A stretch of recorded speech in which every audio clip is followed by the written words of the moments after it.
सभी को सुप्रभात। प्यारे विद्यार्थियों, आज हम पढ़ने जा रहे हैं कविता का पाठ 3, कुंवर नारायण की कविता कविता के बहाने। सबसे पहले कवि के बारे में थोड़ा जान लें। कुंवर नारायण जी का जन्म उत्तर प्रदेश में सन 1927 में हुआ था। प्रमुख रूप से ये कवि हैं। इनको साहित्य अकादमी पुरस्कार, कुमार आसना पुरस्कार, व्यास पुरस्कार, लोहिया सम्मान, कबीर सम्मान और सबसे प्रतिष्ठित ज्ञानपीठ पुरस्कार भी इन्हें मिल चुका है। कुंवर नारायण जी पूरी तरह नगरीय संवेदना के कवि हैं। विवरण उनके यहाँ नहीं के बराबर है, लेकिन वैयक्तिक और सामाजिक ऊहापोह का तनाव पूरी गंभीरता के साथ उनकी कविता में आता है। हमारे पाठ में उनकी कविता जो ली गई है, पहली कविता है कविता के बहाने। वह उनके संग्रह इन दिनों से ले गई है। दरअसल आज का समय इतना यांत्रिक हो गया है, इतना मशीनी हो गया है, इतना भागदौड़ हो गया है कि मनुष्य को ये लगने लगा था कि कविता का अस्तित्व समाप्त हो जाएगा। अर्थात लोगों के पास समय नहीं रहेगा कि वो कविता पढ़ सकें, और धीरे धीरे कविता का पढ़ना समाप्त हो जाएगा, उसका प्रभाव समाप्त हो जाएगा, और इस तरह कविता साहित्य और समाज से समाप्त हो जाएगी, ख़त्म हो जाएगी, उसका अस्तित्व ही मिट जाएगा। इसी डर, इसी भय, इसी अस्तित्वहीनता के विरोध में ये कविता लिखी गई है। कवि का कहना है कि अगर कविता में भावों की गहराई हो, गंभीरता हो, तो कविता कभी नहीं मरेगी। लोगों के दिलों में वह एक पीढ़ी से दूसरी पीढ़ी तक चलते हुए हर समय, हर काल और हर क्षेत्र में वो कविता पढ़ी जाएगी। कवि ने अपनी बात को रखने के लिए कविता को एक यात्रा की तरह दिखाया है, जो चिड़िया फूल से लेकर बच्चों तक जाती है। इसमें एक और प्रकृति और भविष्य की तरफ कदम बढ़ाता बच्चा है।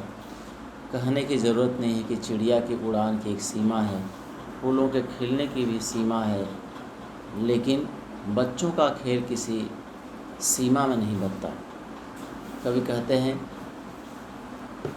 कि चिड़िया की उड़ान की एक सीमा है, जो एक जगह से दूसरी जगह, एक घर से दूसरी घर तक ही जाती है, लेकिन कविता की उड़ान बहुत ऊंची है।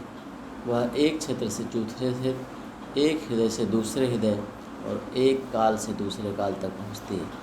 फूलों का खिलना भी थोड़े समय के लिए होता है, फिर वो मुरझा जाते हैं, लेकिन कविता के जो भाव होते हैं वो कभी मुरझाते नहीं, वो लोगों के हृदयों में महकते रहते हैं। अंत में कवि बच्चों के खेल से तुलना करता है कि कविता की तुलना सिर्फ बच्चों से ही की जा सकती है, क्योंकि बच्चों के खेल के क्षेत्र की सीमा नहीं है। कहीं भी इस घर उस घर, इस मैदान उस मैदान या किसी भी क्षेत्र में वो खेलते हैं, और वो बच्चों का मन पवित्र होता है। इसलिए वो किसी बिना भेदभाव में, जाति और धर्म के भेदभाव में बिना बंधे हुए वे सारे लोगों को एक साथ जोड़ते हैं, उनमें किसी तरह का भेदभाव नहीं करते। तो कवि कहता है कि कविता की तुलना सिर्फ बच्चों से ही की जा सकती है।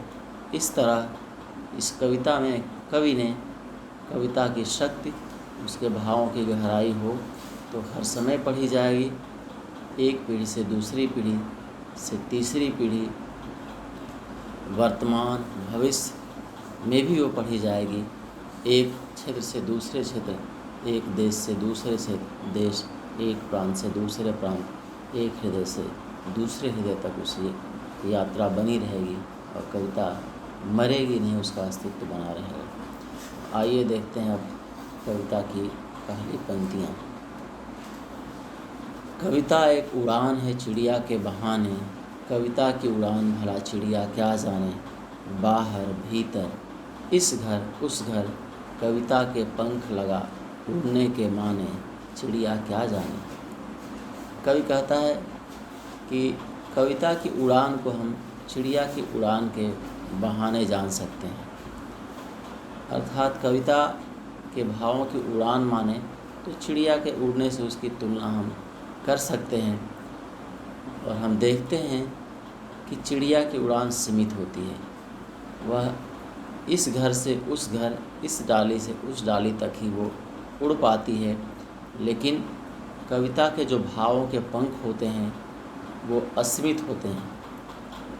वो बाहर भीतर अर्थात हमारे हृदयों को जोड़ते हैं, भीतर तथा समाज को जोड़ते हैं, परिवेश को जोड़ते हैं, क्षेत्र को जोड़ते हैं। इस तरह कविता के भावों की उड़ान असीमित होती है, जिसका कोई अंत नहीं होता।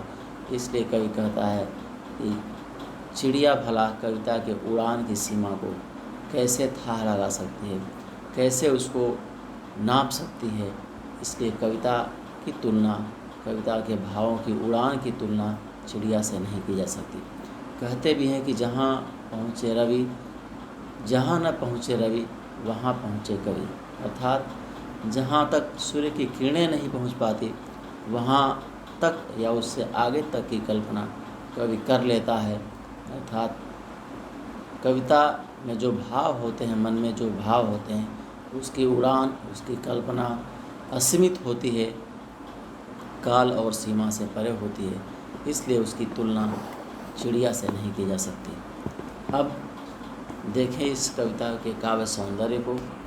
इसमें आप लिखेंगे भाषा खड़ी बोली हिंदी, तद्भव शब्दावली अर्थात शुद्ध हिंदी का प्रयोग किया गया है, अधिकाधिक प्रयोग है। भाषा सहज सरल और प्रवाहमयी है, भावपूर्ण है। छंद में आप लिखेंगे मुक्त छंद और इसमें गेयता का गुण है। तुक के द्वारा लय उत्पन्न करने की कोशिश की है कवि ने।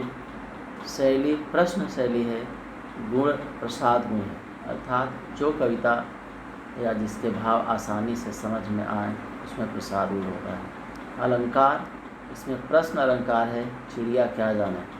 अनुप्रास अलंकार भी है, बाहर भीतर में अंत्यानुप्रास है, र बाहर में अंत में र है और भीतर में भी अंत में र है। इसलिए र वर्ण की आवृत्ति के नाते अनुप्रास अलंकार है। इस घर उस घर में भी घ की आवृत्ति के नाते अनुप्रास अलंकार है। तो आप इतना लिख देंगे। अगले क्लास में जब हम ऑनलाइन क्लासेस में मिलेंगे तो इसके आगे की हम पढ़ेंगे।